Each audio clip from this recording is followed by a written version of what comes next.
নমস্কার। আজকের এই বিশেষ বিশ্লেষণে আপনাদের সবাইকে স্বাগত জানাচ্ছি। আমরা আজ এমন একটা বিষয় নিয়ে কথা বলবো যার জন্য বহু শিক্ষার্থী অধীর আগ্রহে অপেক্ষা করে আছেন। হ্যাঁ, ঠিকই ধরেছেন। পশ্চিমবঙ্গ সরকারের উচ্চশিক্ষা দপ্তরের 2026-2028 শিক্ষাবর্ষের স্নাতকোত্তর বা পিজি ভর্তির নতুন নির্দেশিকা। রাজ্য সরকার এবার পুরো ভর্তি প্রক্রিয়াটাকে একদম ডিজিটাল আর অত্যাধুনিক করে তুলেছে। তো এই বিশাল পরিবর্তন আসলে কিভাবে কাজ করবে, চলুন সরাসরি মূল আলোচনায় ঢুকে পড়া যাক।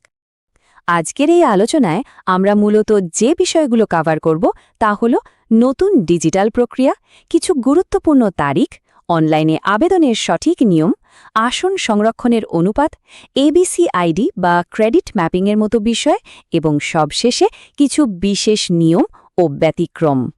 তো প্রথম ভাগ, নতুন ডিজিটাল প্রক্রিয়া।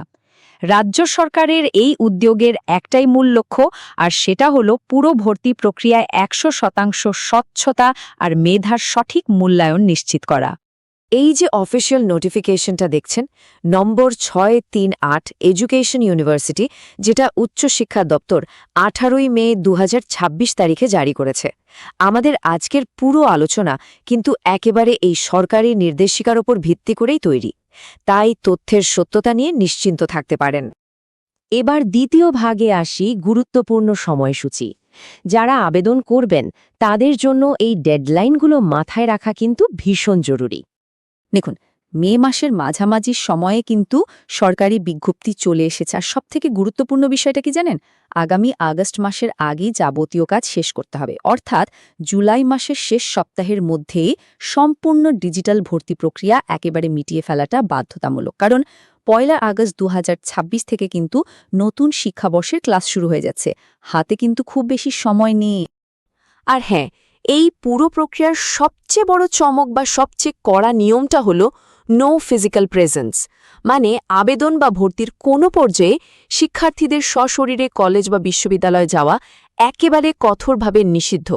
কাউন্সেলিং বলুন বা প্রাথমিক নথি যাচাই, একেবারেই সবকিছু হবে দূরবর্তী পদ্ধতিতে, অনলাইনে।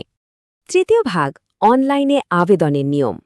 এই যে এতগুলো প্রশাসনিক নিয়মের কথা বললাম, এগুলো বাস্তবে কিভাবে প্রয়োগ করা হবে, চলুন সেটাই এবার ধাপে ধাপে দেখে নিই। নতুন নিয়মে কোনটা করা যাবে আর কোনটা একদমই করা যাবে না সেটা একেবারে জলের মতো পরিষ্কার করে দেওয়া হয়েছে। অনলাইনে আপনার যাবতীয় নথিপত্র আপলোড এবং পেমেন্ট বা নির্দিষ্ট ব্যাংকের মাধ্যমে ফি দেওয়া, এগুলো পুরোপুরি অনুমোদিত।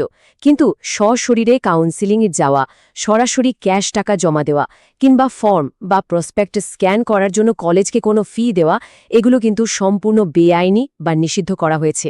মানে কোনো লুকোনো খরচ নেই। তো ডিজিটাল পদ্ধতিতে আপলোডের ব্যাপারটা একটু সহজ করে বলি। প্রথম ধাপে আপনার সমস্ত শিক্ষাগত প্রশংসাপত্র বা টেস্টিমোনিয়ালস স্ক্যান করে শুধু ডিজিটাল ফরম্যাটেই অনলাইনে আপলোড করতে হবে। দ্বিতীয় ধাপে ফি দিতে হবে, অবশ্যই পেমেন্ট বা নির্দিষ্ট ব্যাংকের মাধ্যমে। তৃতীয় ধাপটা বেশ মজার, যোগ্য আবেদনকারীদের সরাসরি ইমেল বা চিঠিতে যোগাযোগ করা হবে, তাই নিজের ইমেলটা কিন্তু নিয়মিত চেক করবেন। আর শেষ ধাপ হল অরিজিনাল বা আসল নথিপত্র দেখানোর পালা, সেটা শুধু ক্লাসের প্রথম দিনেই দেখাতে হবে। তবে সাবধান, অনলাইনে দেয়া তথ্যের সাথে আসল নথির কোনো অমিল পেলে কিন্তু ভর্তির সাথে সাথেই বাতিল হয়ে যাবে। এবার চতুর্থ ভাগে আসা যাক, আসন সংরক্ষণ ও তার অনুপাত। রাজ্যের বিভিন্ন বিশ্ববিদ্যালয়ের মেধার ভিত্তিতে কিভাবে আসনগুলো ছাত্রছাত্রীদের মধ্যে ন্যায্যভাবে ভাগ করা হবে সেটা এবার একটু বুঝে নেওয়া যাক। তবে আসন ভাগের অনুপাত বোঝার আগে দুটো বেশ খটমটে প্রশাসনিক শব্দ একটু সহজ করে নিই।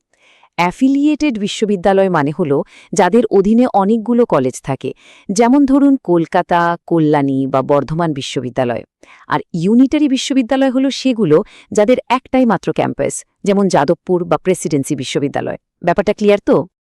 এবার এই আসন ভাগের সুনির্দিষ্ট অনুপাতটা দেখুন, বেশ ইন্টারেস্টিং। স্টেট এইডেড বা সরকারি সাহায্যপ্রাপ্ত অ্যাফিলিয়েটেড বিশ্ববিদ্যালয়গুলোর ক্ষেত্রে হোম ইউনিভার্সিটি মানে নিজের বিশ্ববিদ্যালয়ের ছাত্রছাত্রীদের জন্য থাকবে ৮০% আসন, আর অন্য বিশ্ববিদ্যালয়ের ছাত্রছাত্রীদের জন্য থাকবে বাকি ২০% আসন। অন্যদিকে ইউনিটারি বিশ্ববিদ্যালয়ের ক্ষেত্রে এই অনুপাতটাই হয়ে যাবে হোম স্টুডেন্টদের জন্য ৯০% আর বাইরের স্টুডেন্টদের জন্য ১০%। এই সিস্টেমের সবচেয়ে দারুণ দিকটা কি জানেন? এর ফ্লেক্সিবিলিটি বা নমনীয়তা। ধরুন, মেধা তালিকা অনুযায়ী হোম ইউনিভার্সিটির জন্য সংরক্ষিত কোনো আসন খালি থেকে গেল, তখন কি হবে? সেই শূন্য আসনগুলো কিন্তু অন্য বিশ্ববিদ্যালয়ের শিক্ষার্থীদের দিয়ে অনায়াসে পূরণ করা যাবে। ঠিক একইভাবে অন্য বিশ্ববিদ্যালয়ের কোটায় আসন খালি থাকলে সেটাও হোম ইউনিভার্সিটি স্টুডেন্টরা পেয়ে যাবে। সোজা কথায়, কোনো মূল্যবান সিট নষ্ট হওয়ার কোনো সম্ভাবনাই নেই। পঞ্চম ভাগ, এবিসি আইডি ও ক্রেডিট ম্যাপিং। এবার প্রশাসনিক স্তরের একটা ভীষণ গুরুত্বপূর্ণ আর বাধ্যতামূলক ট্র্যাকিং প্রক্রিয়া নিয়ে কথা বলা যাক, যেটা জাতীয় কাঠামোর সাথে যুক্ত।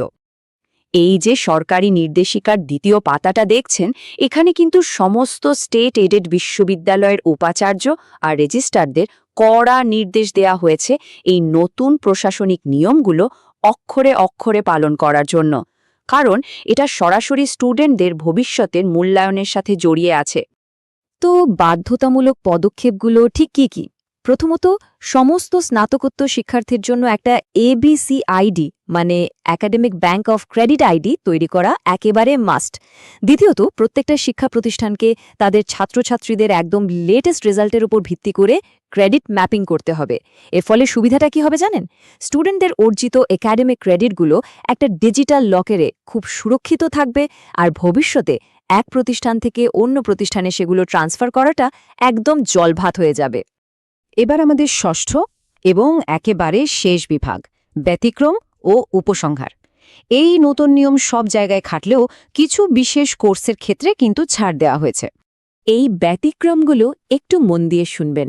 যারা বিএড, এমএড, বিপিএড বা এমপিএড এর মতো শিক্ষণ বা টিচার ট্রেনিং কোর্সে ভর্তি হতে চাইছেন, তাদের জন্য কিন্তু এই নিয়মগুলো প্রযোজ্য নয়।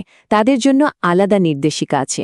আর নেতাজি সুভাষ মুক্ত বিশ্ববিদ্যালয় বা এনএসওইউ, তারা কিন্তু তাদের ওপেন ডিস্টেন্স লার্নিংয়ের জন্য গত বছরের পুরনো নিয়ম আর সময়সূচি মেনে চলবে।